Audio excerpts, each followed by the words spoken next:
Bacaan firman Tuhan pada pagi ini adalah daripada Bilangan 21 ayat 4 hingga 9. Kemudian umat Israel meninggalkan Gunung Hor dan mengikut jalan menuju ke Teluk Akaba untuk mengelilingi tanah Edom. Tetapi di tengah jalan mereka hilang sabar lalu bersungut-sungut terhadap Allah dan Musa. Mereka berkata, "Mengapakah kamu membawa kami keluar dari Mesir untuk mati di padang gurun ini? Di sini tidak ada makanan ataupun air. Kami muak dengan makanan yang tawar ini." Kemudian Tuhan mendatangkan ular-ular berbisa di tengah-tengah mereka dan banyak orang Israel mati di patuk ular. Umat Israel datang kepada Musa dan berkata, "Kami berdosa ketika kami bersungut-sungut terhadap Tuhan dan terhadap kamu. Berdoalah kepada Tuhan supaya ular-ular ini dijauhkan daripada kami." Maka Musa berdoa kepada Tuhan untuk umat itu.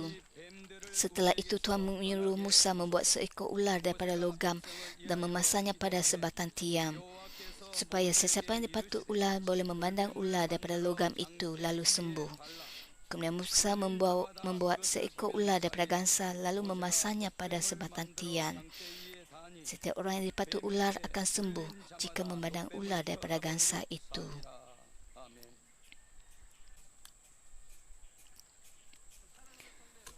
Saudara dan saudari yang saya kasihi dalam Kristus, Yohanes 3 ayat 14 hingga 16 menyatakan, sebagaimana ular gangsa ditinggikan oleh Musa pada sebatang kayu di padang gurun, begitu jugalah anak manusia harus ditinggikan, supaya semua orang yang percaya kepada anak manusia beroleh hidup sejati dan kekal. Allah sangat mengasihi orang di dunia ini sehingga dia memberikan anaknya yang tunggal, supaya setiap orang yang percaya kepada anak itu tidak binasa, tetapi beroleh hidup sejati dan kekal. Allah mengutus anaknya ke dunia ini bukan untuk menghakimi dunia, tetapi untuk menyelamatkannya. Ini ialah nubuat bahawa Yesus akan digantung di atas kayu salib. Dalam petikan pada hari ini yang dilakukan dalam Bilangan bab 21, Musa meninggikan ular. Lalu, apakah pengajaran daripada kejadian ini? Dan bagaimanakah hal ini berkaitan dengan salib Yesus? Melalui khutbah ini, marilah kita sekali lagi mengingat makna Yesus digantung di atas kayu salib dan menyadari betapa kita perlu menjalani kehidupan Kristian kita. Saya berdoa demi nama Tuhan Yesus agar anda akan menerima rahmat dan kekuatan yang besar dalam nama Tuhan. Saudara dan saudari yang saya kasih dalam Kristus, kejadian dalam petikan pada hari ini daripada Bilangan bab 21 berlaku selepas orang Israel keluar dari Mesir. Orang Israel menjadi hamba di Mesir selama 400 tahun dan berseru kepada Tuhan untuk menyelamatkan mereka. Oleh itu Tuhan mengutus Musa, menunjukkan kuasa yang menakjubkan melalui Musa dan membebaskan orang Israel daripada penghambaan. Mereka berangkat ke tanah perjanjian Kanaan dengan harapan yang besar. Namun begitu, tidak lama kemudian mereka menyedari realiti yang agak berbeza daripada apa yang dijangkakan oleh mereka. Mereka menyangka bahawa mereka akan pergi ke tanah yang kaya dan subur sejurus selepas mereka meninggalkan Mesir. Mereka menyangka bahawa mereka hanya akan menikmati kemuliaan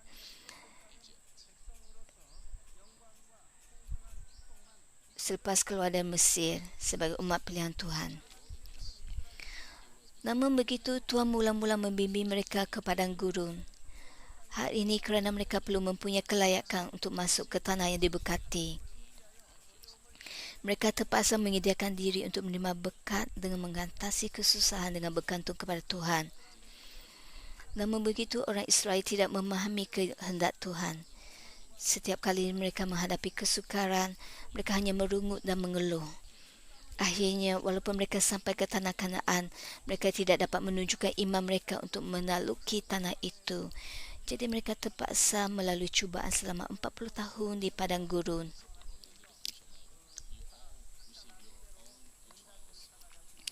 Begitu juga dengan anda apabila anda mula-mula menerima Tuhan Yesus, anda juga menghadapi ujian dan cubaan.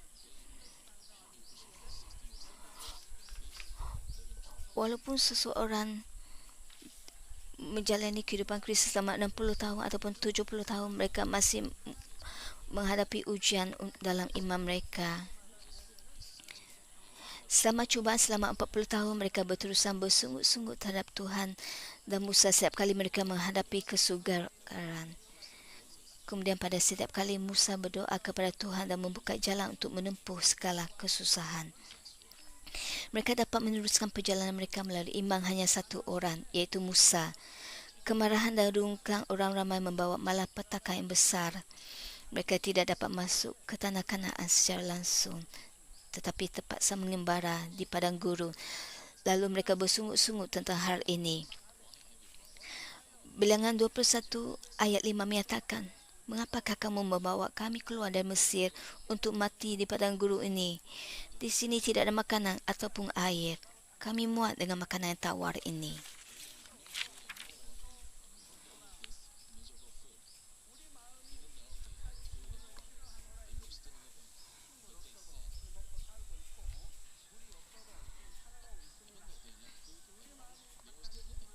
Walaupun mereka kekurangan makanan dan air, tetapi mereka masih hidup. Tuhan tidak membiarkan mereka mati di padang gurun. Selain itu, tentang mana diberikan oleh Tuhan sendiri kepada mereka, mereka mengatakan itu ialah makanan yang menyedihkan.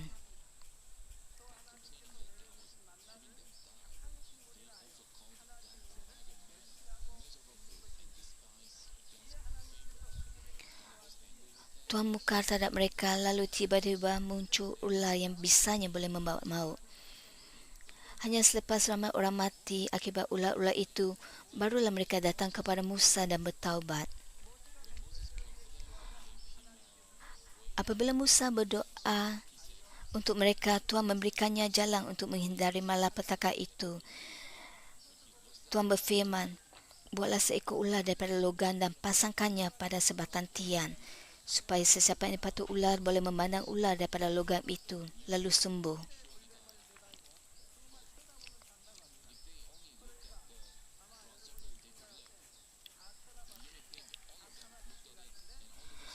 Anda mungkin berfikiran bahawa semua mereka memandang kepada ular gansa itu dan dapat hidup.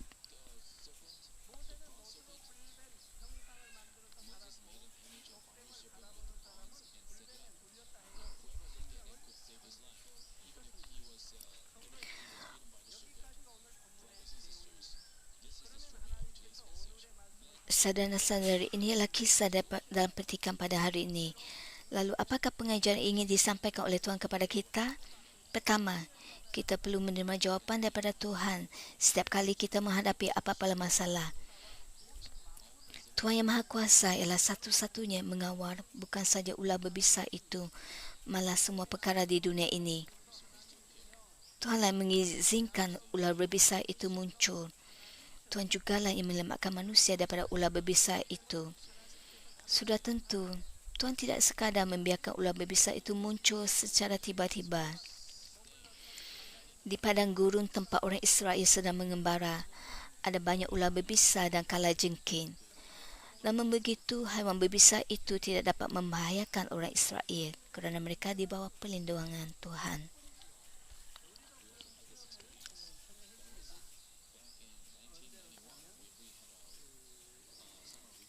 Kita juga mengalami kejadian seperti ini sewaktu retreat musim panas Mei pada tahun 1991.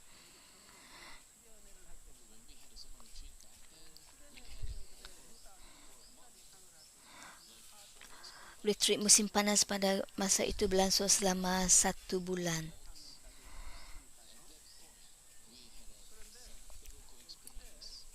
Pada masa itu kita mengalami kejadian akad tabiah.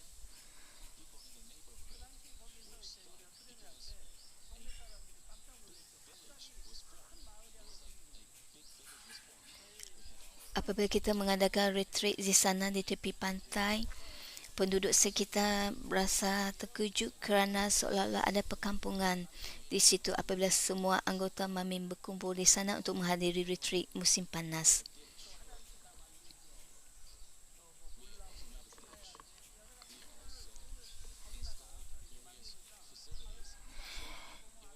Kita juga memasang begitu banyak peralatan dan kemudahan di sana, seolah-olah telah terbentuk satu perkampungan baru di sana.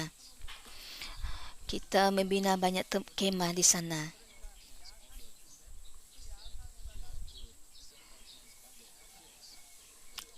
Oleh sebab kita tidak dapat memasang begitu banyak kemah di pantai, kita juga memasang kemah di atas bukit. Apabila tamat retreat musim panas, kita membongkar kemah-kemah tersebut. Apabila kemah-kemah dibongkar, kita melihat bahawa ada banyak ular di bawah kemah, termasuklah ular yang berbesar. Oleh itu kita bertanya kepada penduduk kampung sekitar. Penduduk kampung mengatakan bahawa di kawasan itu memang ada banyak ular berbesar. Walaupun ada banyak ular berbesar, semasa sepanjang tempoh kita mengadakan retreat musim panas di sana, kita dilindungi oleh Tuhan daripada ular-ular berbesar itu. Hanya apabila kita membuka kemah-kemah tersebut, barulah kita sedar bahawa ada ular berbesar di situ. Kita memberikan kemuliaan kepada Tuhan atas kejadian ini. Sekiranya kita tahu lebih awal bahawa ada ular berbesar di situ, kita kebanyakan yang mengikuti retreat musim panas ini mungkin tidak dapat ketenangan menghindari adanya ular berbesar di situ. Tapi Tuhan melindungi kita dan kita memberikan kemuliaan kepada Tuhan. Sekarang orang Israel berdosa dengan bersungut-sungut terhadap Tuhan. Oleh itu, Tuhan tidak melindungi mereka lagi dan ular berbesar dapat membahayakan mereka. Oleh itu, orang Israel perlu mencari punca masalah dalam hubungan mereka dengan Tuhan dan memperoleh penyelesaian daripada Tuhan bagi masalah mereka itu. Hal ini bukan sahaja tentang orang Israel. Kita juga perlu menghadap Tuhan dan mencari jawapan bagi apa-apa masalah yang kita hadapi di dunia ini. Di sini ular berbesar merujuk kepada si jahat dan iblis. Dalam Kejadian 3 ayat 14, Tuhan berkata kepada ular yang menggoda Hawa, "Mulai sekarang engkau akan menjala dan makan debu seumur hidupmu." Dalam ayat ini, debu merujuk kepada Adam dan keturunannya yang telah berdosa dan kembali kepada sifat badani. Selepas kejatuhan Adam, ular atau si jahat mendatangkan cubaan dan ujian kepada manusia badani yang hidup dalam dosa, menjadikan mereka sebagai mangsa mereka. Manusia duniawi menganggap semua perkara merupakan kebetulan apabila mereka mendapat penyakit atau ditimpa bencana, kemalangan, masalah atau kesukaran. Namun begitu, anak-anak Tuhan tidak boleh sama sekali sedemikian.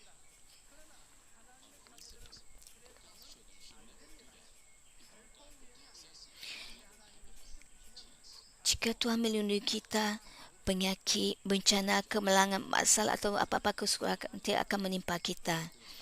1 Yohanes 5 ayat 18 menyatakan, kita tahu bahawa tidak seorang pun daripada anak-anak Allah terus-menerus berbuat dosa kerana anak Allah melindunginya dan iblis tidak dapat berbuat apa-apa terhadapnya.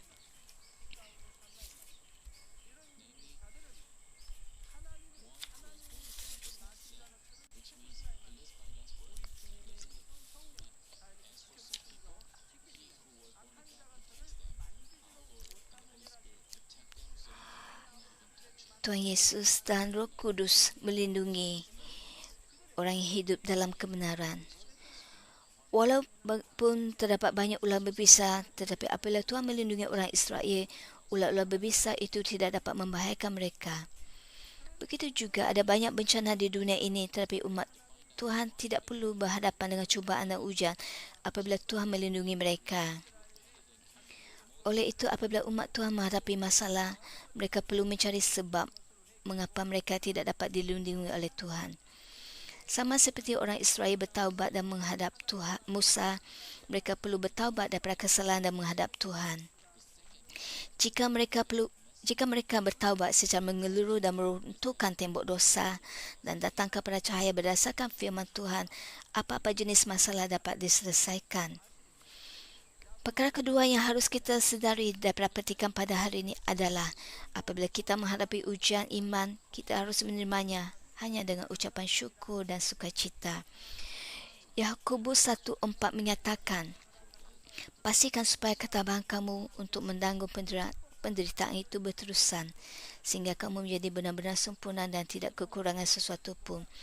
Tuhan membenarkan ujian iman bagi anak-anaknya supaya mereka dapat mempunyai iman seperti emas terlin dan menyediakan diri mereka untuk menerima berkat.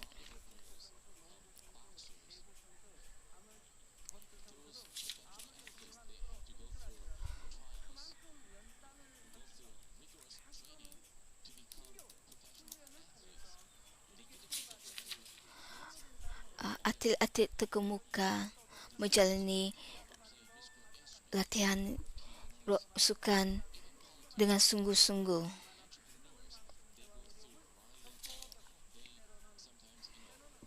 Begitu juga dengan pianis yang terkenal. Semuanya menjalaninya dengan latihan sungguh-sungguh untuk menjadi orang yang terkemuka. Begitu juga doktor-doktor yang terkemuka, semuanya juga menjalani pendidikan untuk menjadi doktor dan menjalani latihan yang berterusan untuk menjadi doktor yang terkemuka.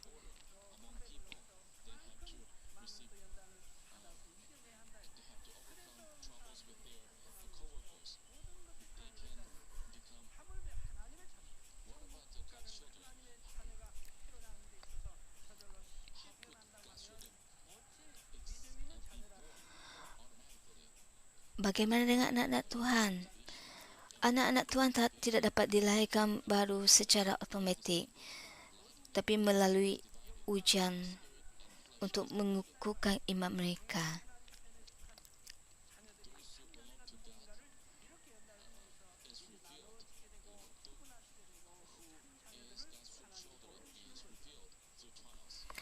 Anak-anak Tuhan yang sejati dapat dibentuk melalui ujian iman. Para patriark dalam Alkitab juga menghadapi hari-hari ujian dengan pelbagai jenis kesusahan sehingga mereka menerima berkat yang dijanjikan oleh Tuhan bagi mereka. Raja Daud, walaupun selepas dia diurapi sebagai raja, terpaksa melarikan diri daripada Saul yang cuba membunuhnya. Yusuf mengalami banyak kesusahan selama 13 tahun sehingga dia menjadi gubernur Mesir pada usia 30 tahun. Semasa mereka mengalami kesusahan itu, mereka semakin merendahkan hati mereka, mengikirkan semua dosa, lalu akhirnya menyediakan diri untuk menerima berkat. Hanya apabila kita menyediakan diri dengan sewajarnya untuk menerima berkat, Tuhan akan menghiburkan kita atas segala ujian yang kita lalui dan memberikan ganjaran berlimpah-limpah kepada kita. Ujian yang harus dilalui oleh orang Israel di padang gurun juga merupakan satu langkah untuk mendapatkan tanah Kanaan yang diberkati. Ulangan 8 ayat 15 hingga 16 menyatakan, Dia telah memimpin kamu melalui padang gurun yang luas dan menakutkan itu, tempat yang dihuni ular berbisa dan kalajengking. Di tanah yang kering dan tidak berair itu, Dia memancarkan air dari bukit batu untuk kamu. Di padang gurun, Dia memberikan kamu mana, sejenis makanan yang tidak pernah dimakan oleh nenek moyang kamu. Dia mendatangkan kesukaran untuk menguji kamu, supaya pada akhirnya Dia dapat berbuat baik kepada kamu.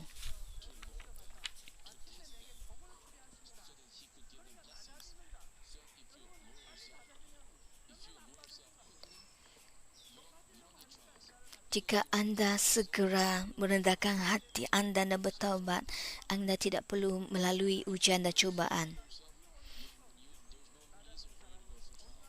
Jika anda merendahkan hati anda tidak perlu menghadapi ujian.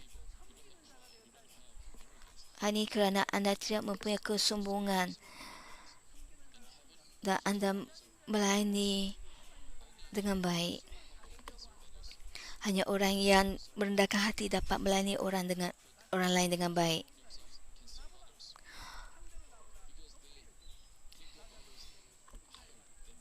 Hal ini kerana mereka menganggap orang lain lebih tinggi daripada mereka.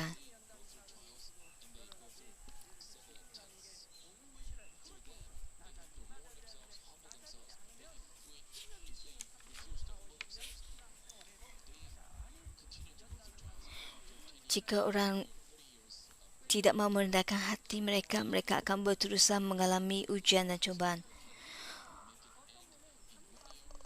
Oleh itu, anda perlulah membuatkan ujian anda berakhir dengan cepat. Ada orang yang dilahirkan sebagai orang Kristian tapi mereka masih mengalami ujian dan cubaan kerana mereka gagal untuk merendahkan hati mereka. Jika mereka merendahkan hati, semua ujian dan cubaan pasti akan berakhir.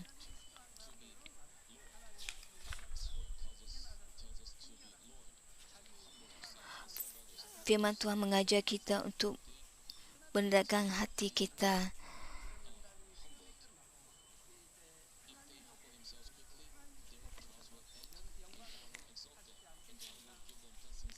Jika orang merendahkan hati mereka dengan cepat, ujian mereka akan segera berakhir dan mereka akan menerima berkat daripada Tuhan.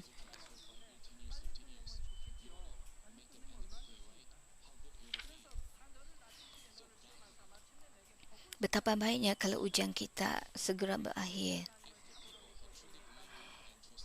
Jika kita benar-benar percaya kepada Tuhan, jika orang Israel benar-benar percaya dan menaruh kepercayaan kepada Tuhan, mereka seharusnya tidak bersungut-sungut. Jika orang Israel benar-benar percaya dan menaruh kepercayaan kepada Tuhan, mereka seharusnya tidak bersungut-sungut tentang kesusahan di padang gurun. Sebaliknya bersyukur kepada Tuhan atas berkatnya dan mengubah diri mereka. Selepas melalui ujian dengan rasa syukur dan sukacita, mereka pasti dapat masuk ke Kanaan, tanah yang dijanjikan oleh Tuhan. Hanya apabila kita menyediakan diri untuk menerima berkat melalui ujian dan membuktikan iman kita dengan melepasi ujian, barulah si jahat tidak membantah apabila Tuhan memberikan berkat kepada kita.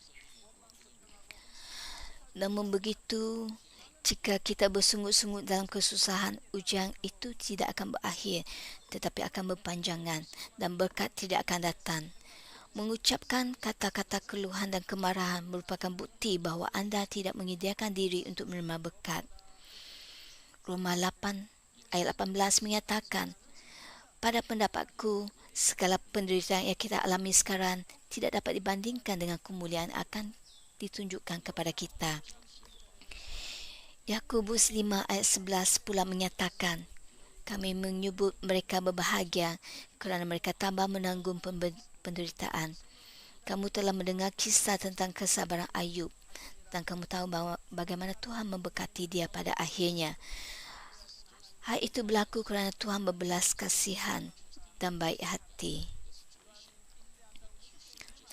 Saya berharap anda akan mengucapkan syukur kepada Tuhan dan bertahan sehingga ke akhirnya dengan percaya kepada Tuhan yang berbelas kasihan dalam apa-apa keadaan. Selain itu, saya berharap anda akan menikmati semua berkat yang disediakan untuk anda dengan mengubah diri anda seperti yang dikehendaki oleh Tuhan bagi anda. Saudara dan saudari yang saya kasih dalam Kristus, perkara ketiga yang dapat anda sedari adalah bahawa kasih Tuhan Bapa yang membantu orang Israel memperoleh iman dengan memandang ular gansa itu. Apabila mereka dipatu oleh ular berpisah, mereka dapat hidup jika mereka memandang ular gansar itu. Tuhan Yang Maha Kuasa dapat menyembuhkan mereka dengan kuasanya tanpa mereka memandang ular gansar itu. Sama seperti pengakuan seorang ketua askar Roma, perintahkanlah sahaja. Jika orang Israel mempunyai iman, Tuhan dapat sekadar berkata, sembuhlah. Namun begitu mereka tidak mempunyai iman sedemikian. Tidak kira betapa besar kuasa Tuhan, jika mereka tidak percaya, mereka terpaksa mati akibat bisa ular. Oleh itu, Tuhan memberi mereka simbol untuk dipandang untuk membantu mereka mempunyai iman dengan lebih mudah.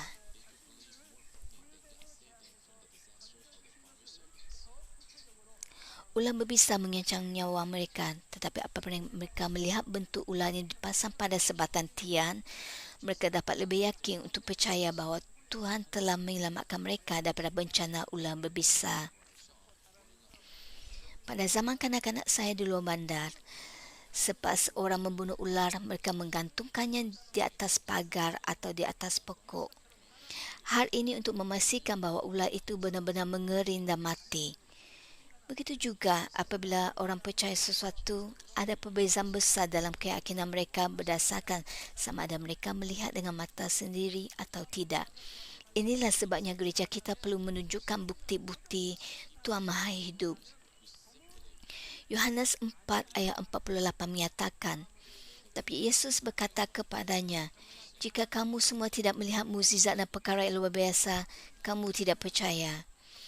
Walaupun Alkitab berbicara tentang Tuhan yang Maha Kuasa dan Pengkhotbah menyatakan, percayalah kepada Tuhan.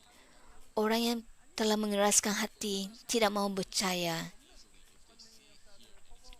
Dalam kalangan orang Kristian sekalipun, terdapat ramai orang yang berkompromi dengan dunia ini dan tidak hidup menuruti firman Tuhan. Namun begitu, jika orang melihat, mendengar dan mengalami pekerjaan penuh kuasa oleh Tuhan, orang bukan Kristian sekalipun berkemungkinan besar untuk menerima Tuhan. Selain itu, orang Kristian dapat mempunyai iman yang sejati dan hidup menuruti firman Tuhan. Saudara-saudari yang saya kasihi dalam Kristus, jadi bagaimanakah kejadian berkenaan orang Israel menerima keselamatan dengan memandang ular pada sebatan tiang berkaitan dengan kita pada hari ini? Seperti yang dinyatakan dalam Yohanes 3 ayat 14 hingga 15, sebagaimana ular gansa ditinggikan oleh Musa pada sebatang kayu di padang gurun, begitu jugalah anak manusia harus ditinggikan, supaya semua orang yang percaya kepada anak manusia beroleh hidup sejati dan kekal. Kejadian ini melambangkan salib Yesus. Yesus yang tidak berdosa mengambil semua dosa orang berdosa dan digantung di atas salib seperti ular yang digantung pada sebatan tiang. Walau bagaimanapun ular ialah iblis, jadi bagaimana kita dapat menyatakan bahawa memandang ular gansa pada sebatan tiang dan memandang Yesus di atas kayu salib merupakan perkara yang sama? Hal ini kerana penghaliban Yesus bermakna kemusnahan si jahat dan iblis. Memandang Yesus di atas kayu salib adalah memandang dengan iman tentang kemusnahan otoriti si jahat dan iblis ke atas kematian. Melalui iman ini, kita memperoleh hidup yang kekal. Dalam khutbah pesanan salib, anda telah mendengar tentang ketentuan Tuhan memusnahkan otoriti si jahat dan iblis melalui penyaliban Yesus.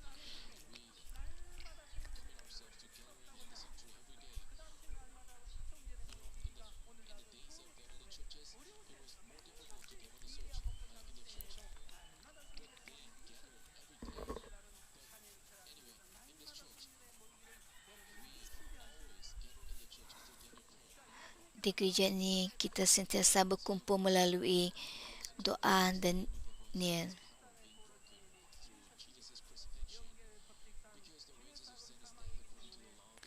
Oleh sebab balasan dosa ialah kematian, menurut hukum alam rohani, Adam dan keturunannya telah menjadi orang yang berdosa akibat kejatuhan Adam harus dihukum. Yakni mereka terpaksa hidup di bawah otoriti si jahat dan iblis dengan menderita pelbagai ujian dan cubaan. Apabila mereka mati, mereka terpaksa jatuh ke dalam neraka. Yesus datang ke dunia ini untuk menyelamatkan umat manusia. Pada masa ini, si jahat dan iblis menghasut orang jahat dan membunuh Yesus yang tidak berdosa di atas kayu salib. Si jahat dan iblis menyangka bahawa mereka dapat menikmati otoriti ke atas kematian selama-lamanya hanya jika mereka membunuh Yesus yang datang sebagai penyelamat. Namun begitu, dengan melakukan perkara ini, si jahat dan iblis kehilangan otoriti ke atas kematian. Berdasarkan hukum alam rohani, hukuman mati hanya dikenakan ke atas orang yang berdosa. Oleh itu, si jahat dan iblis telah melanggar hukum alam rohani dengan membunuh Yesus yang tidak mempunyai dosa asal maupun dosa yang dilakukannya sendiri. Oleh itu, oleh sebab si jahat dan iblis melanggar hukum alam rohani, mereka juga harus membayar harganya, yakni mereka terpaksa melepaskan otoriti mereka ke atas kematian semua orang yang percaya kepada Yesus sebagai penyelamat. Saudara dan saudari yang saya kasih dalam Kristus, penyaliban Yesus merupakan fakta sejarah yang jelas. Sesiapa saja dapat diselamatkan jika dia percaya kepada Yesus yang digantung di atas kayu salib sebagai penyelamat. Selain itu, apabila kita berdoa dengan iman dalam nama Tuhan Yesus, kita dapat menjauhi segala jenis ujian dan cubaan. Walaupun Yesus menebus semua manusia, namun orang yang tidak percaya kepada fakta ini tidak dapat menerima keselamatan. Orang Israel dapat diselamatkan hanya jika mereka memandang ular gangsa dan dipasang pada sebatan tian. Namun begitu, orang yang mengeraskan hati mereka dan tidak taat tidak mempunyai pilihan selain mati akibat bisa daripada ular. Begitu juga pada hari ini, kita hanya boleh menerima Yesus Kristus dan memandang kepadanya dengan iman. Namun begitu, orang yang tidak percaya tidak dapat diselamatkan dan mereka tetap akan jatuh ke dalam neraka selepas mengalami kesusahan dan ujian.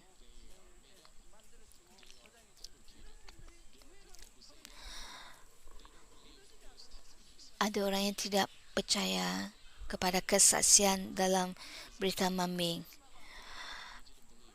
Apabila mereka ditimpa penyakit dan bencana, barulah mereka percaya.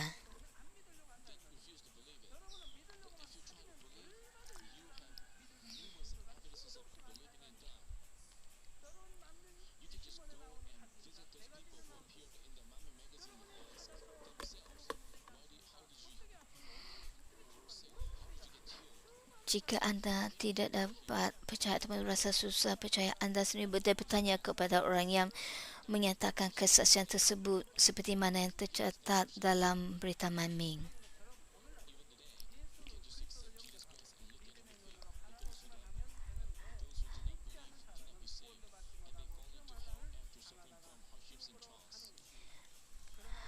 Betapa anda harus bersyukur kerana anda percaya kepada salib Yesus dan diselamatkan. Selain itu, oleh sebab anda menyaksikan banyak bukti tentang kuasa Tuhan di gereja ini, anda dapat dengan pasti percaya kepada Tuhan Yesus, mengikirkan dosa dan menjalani kehidupan Kristian rohani.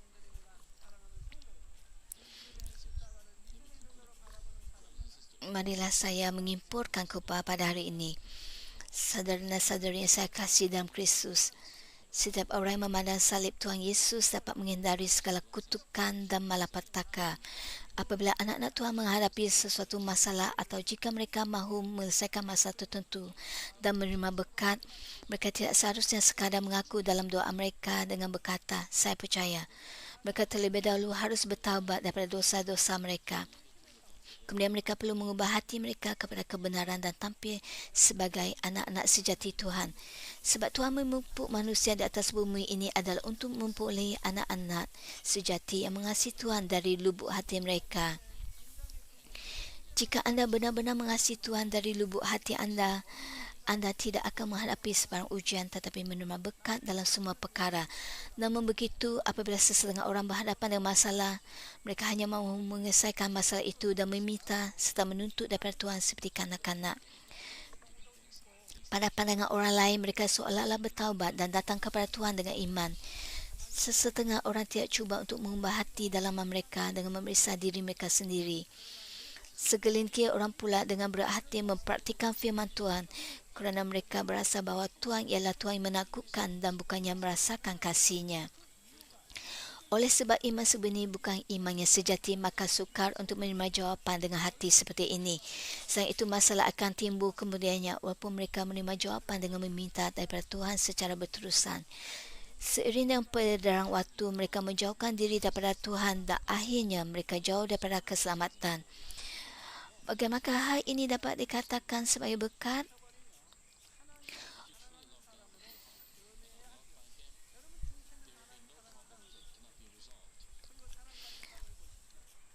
Oleh itu, perkara penting dan menyelesaikan masalah anda bukanlah sekadar gigih meminta daripada Tuhan. Anda perlu mengenapasi dosa dan kejahatan anda dengan rendah hati dan mengubah diri anda untuk mengasihi Tuhan. Dengan cara ini, anda harus membuatkan hati Tuhan tersentuh dengan mempersembahkannya doa dengan kasih dan kebaikan. Kemudian Tuhan pasti akan mendengar doa anda dan memberikan jawapan kepada anda. Demi nama Yesus Kristus yang mati di kayu salib untuk kita, saya berharap anda akan sentiasa mengerti kasih Tuhan Bapa yang telah memberi kita anaknya yang tunggal untuk memberkati kita. Saya berdoa demi nama Tuhan Yesus agar anda segera memulihkan gambar Tuhan yang telah hilang, menjalani kehidupan yang diberkati di bumi ini dan juga tinggal dalam kemuliaan Yesus Yerusalem baru di kerajaan syurga. Amin.